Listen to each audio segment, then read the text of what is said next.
Ballon d'Or 2024, Rodri fait passer un message à Vinicius et Bellingham.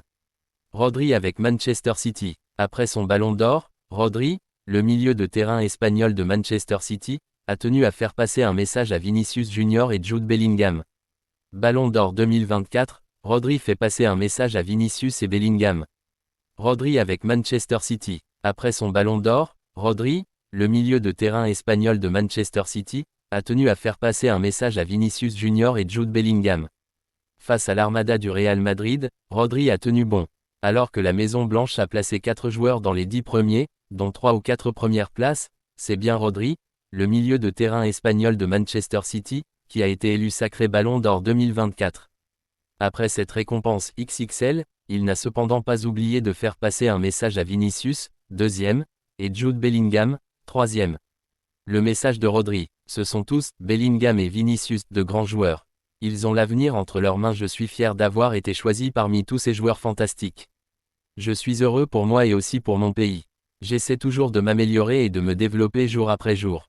J'ai compris que si je voulais progresser, je devais changer de style. Aujourd'hui, il y a un milieu de terrain moderne et nous devons nous comporter comme un attaquant. La situation d'Ansu Fati inquiète le Barça.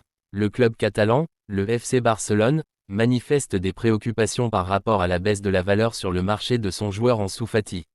Le site allemand spécialisé a mis à jour son portail vendredi dernier, comme nous l'avons révélé hier. La valeur marchande de Lamine Yamal a considérablement augmenté, ce qui fait de lui le joueur espagnol le plus cher de cette plateforme, atteignant un montant record de 150 millions d'euros.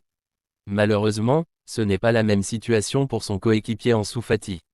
La valeur de Fati chute. La valeur marchande de l'ailier du Barça, qui était précédemment de 25 millions d'euros, a diminué de 10 millions, se chiffrant à présent à 15 millions d'euros. Cette situation commence à préoccuper les dirigeants du club, surtout pour un joueur qui avait atteint une valeur de 80 millions d'euros lors de ses meilleures performances en fin 2020. De plus, son temps de jeu est un facteur négatif, car il n'a joué que 51 minutes en 3 matchs depuis son retour de blessure, sans que ses entrées aient été remarquées. Si tous les joueurs blessés reviennent et qu'Ansu Fati ne change pas la donne, il se pourrait que le club décide de se passer de ses services. Direction Arsenal pour Neymar. Neymar a fait des débuts fracassants avec Al Hilal. Et si Neymar rejoignait la Première Ligue, le Brésilien de 32 ans, dont le retour sur les terrains avec Al Hilal se fait attendre, était à la Kingdom Arena, Riyad, ce samedi pour assister à un combat de boxe. Durant cet événement, l'ancien joueur du Paris Saint-Germain a été interpellé par le promoteur de boxe anglais, Frank Warren. Supporter d'Arsenal, ce dernier lui a demandé de rejoindre les pensionnaires de l'Emirates Stadium. Il vient en Angleterre. Il va venir jouer pour Arsenal. Quand venez-vous à Arsenal? Nous avons besoin de vous. A-t-il lâché à un Neymar amusé, sur ces images captées par TNT Sport. Victime en octobre 2023 d'une rupture des ligaments croisés du genou gauche, Neymar Jr. n'a toujours pas joué la moindre minute avec Al Hilal cette saison. Arrivé à l'été 2023 contre 90 millions d'euros, le meilleur buteur de l'histoire de la sélection brésilienne sera libre de tout contrat à l'issue de cette saison. FC Barcelone, Brésil, Rafinha cartonne tout sur son passage. Rafinha sous les couleurs du Barça. Match à la une. Annoncé sur le départ lors du dernier mercato estival, Rafinha, finalement resté en Catalogne, réalise un début de saison exceptionnel. Décisif sous les couleurs du FC Barcelone, le natif de Porto Alegre se montre également à son avantage lors de cette trêve internationale. Trouver meilleur joueur que Rafinha en ce début de saison n'est pas mission aisée. Dans le viseur de nombreuses écuries, à commencer par l'Arabie Saoudite, lors du dernier mercato estival, le numéro 11 du FC Barcelone sortait pourtant d'un exercice 2023 à 2024 globalement contrasté. De quoi envisager un départ. Auteur de 10 buts et 13 passes décisives en 37 matchs toutes compétitions confondues, le gaucher d'1,67 m gêné par quelques blessures était en effet davantage considéré par Xavi comme un joker de luxe qu'un titulaire indiscutable. Oui mais voilà, sous les ordres d'Hansi Flick, l'ancien joueur du Stade Rennais revit pleinement en ce début de saison. Pilier essentiel du collectif dirigé par l'ex-sélectionneur de l'Allemagne, l'international brésilien, 27 sélections, 7 buts brille de mille feux et ne cesse de torturer les défenses adverses. Grand artisan de la première place actuellement occupée par les Blaugrana en Liga, Rafinha peut, aujourd'hui, se targuer de 6 buts et 6 passes décisives après 11 matchs toutes compétitions confondues.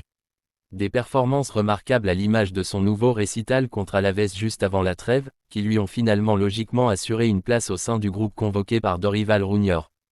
Absent lors du dernier rassemblement de la Seleção, le joueur de 27 ans a ainsi fait son retour pour disputer les 2 rencontres face au Chili, 11 octobre, puis contre le Pérou, 16 octobre, dans le cadre des éliminatoires pour la Coupe du Monde 2026. Rafinha affole les compteurs. Titulaire face à l'Aurora, dans la nuit de jeudi à vendredi, Rafinha a d'ailleurs été l'un des grands artisans du succès arraché par le Brésil face à des Chiliens valeureux, 2-1. Un succès permettant aux siens de remonter à la 4e place du classement. Dans un rôle de numéro 10, le joueur passé par Leeds United a, en effet, une nouvelle fois démontré toute son aisance technique et sa classe dans la construction du jeu. Une rencontre où l'intéressé aurait même pu être récompensé d'une nouvelle réalisation après avoir éliminé Brian Cortés et marqué dans le but vide, mais l'arbitre de la rencontre revenait finalement à une position de hors-jeu au départ de l'action. Qu'importe, Vinicius Ballon d'Or, c'est confirmé. Dans 15 jours, le nom du Ballon d'Or 2024 sera révélé. Sauf cataclysme, la récompense ne devrait pas échapper à Vinicius. Le 28 octobre prochain se tiendra la 68e édition du Ballon d'Or France Football, à Paris, au Théâtre du Châtelet. Selon le journal Marca, Vinicius Junior sera le lauréat de ce trophée honorant le meilleur footballeur de l'année. Selon Ederson Moraes, le numéro 7 du Real Madrid, sorti sur blessure lors du dernier match de son club face à Villarreal, mérite totalement cette récompense. J'espère que Vini gagnera le Ballon d'Or. Il le mérite pour tout ce qu'il a fait la saison dernière. D'un autre côté, si Rodri gagne, je serai content aussi, a confié le gardien de but brésilien de Manchester City à TNT Sport. Vinicius, archi-favori pour le Ballon d'Or 2024. Auteur d'un quadruplé la saison passée, Vinicius pourrait retrouver son coéquipier Jude Bellingham sur le podium du Ballon d'Or. Kylian Mbappé n'est quant à lui pas certain d'y figurer. L'Espagnol Rodri, vainqueur de l'Euro avec l'Aurora et de la Première Ligue avec Manchester City, semble mieux placé pour le compléter. Pour rappel, 3 critères sont retenus par les organisateurs, la performance individuelle, le palmarès et le fair play, l'attitude positive du joueur. 100 journalistes de 100 pays différents, représentant les 100 premiers pays au classement FIFA, participent au vote.